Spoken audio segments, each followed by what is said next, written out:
Hi everyone, this is Uncle Gamer and I'm bringing you another Gaming Espresso. Now, I'm sorry that this episode has been a little delayed. There's a reason behind that. Um, I was brought a story by my friend Doug, and the story sources originally from Breitbart. Now, Breitbart, I'm not going to say if it's good or bad, but it's a place that when it's the only main source I can find, I've got to stop for a minute and say, wait a minute, is this legit? So I went and I've been doing my due diligence on this, and evidently this is legit. I don't know why no one else is talking about this. So let's bring this up here. World Health Organization seeks to classify gaming disorder as a mental illness is going on. Now, this is a topic, even if this news isn't true, this is a topic that's still worthy of discussion within the gaming world. This is something we need to discuss. So I wanted some time to get my ducks in a row before I brought you the story, because I didn't want you to bring stuff that's full of BS. I wanted to bring you stuff that's factual, that's got some stuff to back it. Now, let's begin with the reason I believe this story is true is the World Health Organization is in the process of producing a document, ICD-11. This is their document, by the way. This is from them. And I have put together, I've snippeted this out because it's a little hard to read it. I'm going to read it to you anyway because it's still hard to see on the screen here. 6B51, gaming disorder. The parent of this is disorders due to addictive behaviors. Now, I'm not opposed to this so far. There's nothing wrong here yet. Gaming disorder is manifested by a persistent recurring gaming behavior, digital gaming or video gaming, characterized by impaired control over gaming, increasing priority given to gaming over other activities to the extent that gaming takes precedent over other interest, daily activities, continuation of gaming despite the occurrence of negative consequences. The behavior pattern is sufficient severity to result in significant impairment in personal, family, social, educational, occupational, or other important areas of function. These features and the underlying pattern of gaming are normally evident over a period of at least 12 months in order to diagnose for a diagnosis to be assigned, although the required duration may be shortened if all other diagnostic requirements are met and symptoms are severe. Okay, now, so let's take that definition that they're giving first here. Basically, what they're saying is this. Gaming disorder is when somebody games to the point that they won't go to work, they physically impair their health, such as continuous, twice a week, 24-hour gaming sessions. They ignore family, they ignore friends because the gaming is more important to them than anything else that exists in their life. This is a level of complete loss of control to gaming. I'm not going to disagree with them. This is a bad thing. This is a very bad thing. And this is something that should be looked at and it should be discussed. But, now here comes the but. I find it interesting, and the article that I'll provide a link in the description. I find it interesting in the article they discuss why aren't other forms of addiction that can do this? We're not talking chemical addictions at this point. This is a pure psychological addiction. Why aren't there other forms of addiction that can do this? There are addicts to the gym. I know one, by the way, who they can't leave the gym. They get up in the morning, they go to the gym. They come home, they do the work they have to do to the minimum of their ability, and they go back to the gym. They come home from the gym, they pretty much ignore family and friends other than an immediate meet and greet. They spend about an hour with family and friends, and they go back to the gym. And then they go to bed and start their day over again, and that's their life for 7 days a week. We don't see a gym addiction or an exercise addiction listed here. There are other forms of addiction that exist across various things of hobbies and lifestyles, even television. For the love of God, do we have a soap opera addiction? Because I know that was a real issue in the 80s. that we would have people that wouldn't leave their homes because they had missed the soap opera. I guess TiVo fixed that. Yeah, TiVo, the placebo for soap opera addiction. Um, there are other forms of addiction. Why was gaming specifically targeted? Well, the concern with this is where this can go, because first, by making this a mental illness, by publicly stating gaming disorder is a mental illness, we're going to force people to go crazy nuts about watching other people and making determinations if they are mentally sane or not. To give you an example of this where the government can get involved, in China, there have been recorded instances of people being institutionalized for internet addiction. All right, they got on the internet all the time. They were institutionalized. Some of these people underwent electroshock therapy, and this was because they spent too much time, according to the federal government in China, on the internet. Do we really want that level of control? Do we really want people to be able to say that stuff about us? So let's break down into some of this, because it's really interesting when you look at the article at why the World Health Organization feels this is important. According to, let me see, Jeffrey Reed, who is a member of the World Health Organization, we have been under enormous pressure, especially from Asian countries, specifically China in this case, to include this. Why would... Okay, that doesn't make any sense. And then we go down, and Vladimir Pozniak, again, this guy is manager of substance abuse for the World Health Organization, says, at the same time, we have strong requests from our stakeholders, member companies, or member countries, to take into consideration the health aspects of excessive gaming, including demand for treatment of the conditions which fall under the umbrella of what different groups call internet use disorder or gaming disorder. Okay. But why specifically video gaming? I know people that are this way about Scrabble. Why specific areas? Now, before we dismiss this and claim and grab our tinfoil hat, I could grab my tinfoil hat and put it on like this.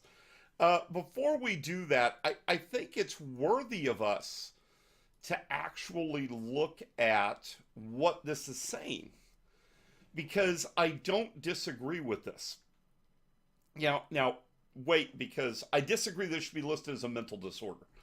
I don't disagree that there's a problem. There are many gamers who take it too far. There are people that, in fact, this is one of the reasons I stopped streaming full time, is I'm one of those gamers. I have an addictive personality. I'm fully aware of this, by the way. I'm fully cognizant of it. And I'm capable of taking steps to control it with the help of my family and friends. And there are times when gaming, not just gaming, any activity can become destructive behavior to an individual if it becomes too consuming within their life. And this is an important thing to consider, especially amongst gamers. If you're a parent watching this and are suddenly in panic mode about your kids with gaming, don't be. If you're exercising proper parental control and forcing your children to, I hate to say that we have to force them to, but forcing them to get diverse experiences by saying, you know what, a little less time on the computer today, let's go outside and have some fun. If you're doing that, then don't worry about this. This is probably just fine. Gaming is healthier than television watching. Boy, that's going to cause an argument. The reason why I say that is gaming causes direct interaction. It causes the brain to function. It causes hand and eye coordination things that television doesn't cause. Television sits you down in front and you're done. Television doesn't spark your imagination. Television doesn't drive you to solve problems. Television is a vegetative experience. And yet we don't have people saying, oh my God, you've watched TV for 4 hours, you're an addict. We don't have that. We don't have movie binging people called addicts. We we don't put the same level. We put a stigma on gaming. I, I, I beyond understanding why this happens. Gaming has moved into the mainstream enough. You would think that a point would be reached where you could get past that. But I guess the problem is governments around the world can't control gaming. Gaming can send political messages. Gaming can do all sorts of things and create open thought, open conversations that political entities have trouble controlling. And maybe that's the problem. Maybe the fact that in the electronic digital age, gaming is one of the most consistent and steady systems. Maybe the fact that gaming is pulling people away from their television sets and away from the media and news organizations to allow their brains to function more and create interaction. Maybe they don't like that. I mean, there's reasons, I'm sure, for the government to do this. But are there reasons we should do this? Well, yes, there are. There are the potentials for addiction. There's always the potentials for addiction. But this, to me, is where the World Health Organization fails in the same way that medicine has always failed when it comes to addiction. They focus on the symptom. They never focus on the problem. Let me give you an example that I can speak of from direct experience. Obesity. Okay? Yes, I'm an old fat man. Get over it. That's what I am. And I'm not okay with it. I want to fix it. I'm working on fixing it. But the problem is society doesn't teach us how to properly fix obesity. They use two examples. You need to eat less and exercise more. Oh my God. That sounds really simple. Smokers, quit. It sounds really simple. Alcohol, quit. Sounds really simple. But usually an alcoholic, a smoker, someone who's obese, someone who's doing drugs, those are the symptoms of a problem, not the problem. Usually there's an underlying physiological or psychological reason that something is taking place. In the case of obesity, there is a reason you eat like you do. There is a reason you have the lifestyle you do. There's a psychological or physiological limitation that creates this. Now, that's not saying it's not our own faults. We're fat. All right? I'm not going to go that far. I'm a fat man. I'm allowed to say this. Okay? So don't go, you're a fat hater, man. No, I'm a fat man. All right? And I don't hate fat people. It's just this is the nature of what's happened to us. There is a reason. But instead of medicine focusing on the reason so that they can find a way to, you want to defeat obesity, you got to defeat the reasons of it. When you defeat obesity and you attack obesity, you're attacking a symptom. Okay? That's like having a major bacterial infection that one of the symptoms is a bad cough. I'm going to give you cough medicine, not going to solve the infection. Because the cough is the symptom. Gaming addiction and people that have obsessive behavior in gaming is a symptom of a problem. It's a symptom. Something else is missing. Something else is wrong. It could be biochemical because there are endorphins released during the gaming experience. It could be biochemical. It could be any of another number of other issues. But it's a symptom of a problem if it's reached an addictive level. And for us to spend all of our time pointing the finger at the symptom is disingenuous, intellectually dishonest, and quite frankly, at the end of the day, stupid. Because you can't cure an illness or you can't cure a problem by always just attacking the symptom. You got to find the root cause. So World Health Organization, who won't listen to me, I'm not a doctor. I'm not a doctor. I'm just someone with a ton of experience with dealing with this particular issue and someone who knows many people that have dealt with this particular issue. Is gaming addiction real? Absolutely. People can become addicted to anything if they try hard enough. Exercise, sporting events, smoking, drinking, fishing. I know fishing addicts. Fishing, hunting, Monopoly, Scrabble, soap operas, certain types of food addiction, it's called obesity. There are all sorts of addictions that exist, but addiction is not about what you're addicted to. It's about the underlying root of the addiction. We need to not attack the symptom. We need to attack the cause. In the case of gaming addiction, if you're a parent, you're worried about gaming addiction with your children, there's a really simple solution. You're the parent.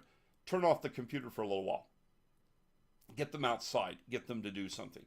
If you're an adult and you believe you have a gaming addiction, the solution is well, it's simple, but it's not easy to do. You need to have friends possibly intervene. You need to turn it off and step away. You need to spend a little less time on the video game and a little more time dealing with friends. Now, you're going to argue, gaming addicts will argue this, I've argued this, but I've got my friends online. Online friends are great. Not the same thing as real life friends and getting out and doing things. Take a day, 1 day a week, and go spend it with your free time away from the computer. Take a little time. I'm an addict at it, and I can find time to do that. I force myself to find time to do that. I'm not always happy with it. But you know what? By the end of the day, I've had a great time, and when I come back to my gaming is better because that little break stops the burnout. It helps with this. We as gamers should be worried about this. We should be worried about this because there is evidently a conscious attempt to take our hobby and marginalize it, push it out of the way, even make it socially unacceptable. Okay? That there's a level to which this just rises that's ridiculous that this has become. So what do we do about it? Well, we can't do much about it except try to break the stereotypes. Try to break the stereotypes. Don't be that guy. Don't be that guy that they think lives in mama's basement or that girl. Don't spend all of your time with your face stuck in your video game and not talking to people, not spending time with friends and family. If you don't have friends and family, and this I find is where a lot of the gaming addicts come from, if you don't have friends and family that are local, go out and make some. It's not that hard to find. Gamers can find each other, and you can get away a little bit and take a little bit of a break. Is gaming addiction real? Absolutely. Is it deserving of its own individual special classification for mental illness? No, that's a witch hunt. It's time we quit blaming the symptoms and start looking for the causes. If you're addicted to gaming, there's some reason, there's something in your life that's your safe place. That's where you go. It's important we find why so that we can help each other to solve this and move on past it. Gaming, as I've said, is a lifestyle choice. It's fun. It's something to do. For me, it's the escape from reality. It's the ability to do things that I can't do in real life. I don't think it's a mental disorder. I don't think it's worthy of a mental disorder. And I'm kind of sad to see that the press is ignoring this, that this is going to quietly go through. And even other gaming news sites don't seem to notice that this is happening. This is really sad. Our lifestyle, our hobby of choice is under attack from the outside and has been for some time. It's been used as the boogeyman for everything. And we're going to let them get away with it, I guess, because we're too busy looking at our games. Step back, take a look at real life, understand what's going on around you. I don't like to get political, but when it comes to gamers, if politics are hurting us, we need to get political. So on that note, I'm going to take off and go do some other stuff. I've got some other topics that we're putting together articles for, but I wanted to get this one out, and I wanted to wait until I could say I had done a little research into this to look into this right. So I'm Uncle Gamer, and until I see you next time, game on.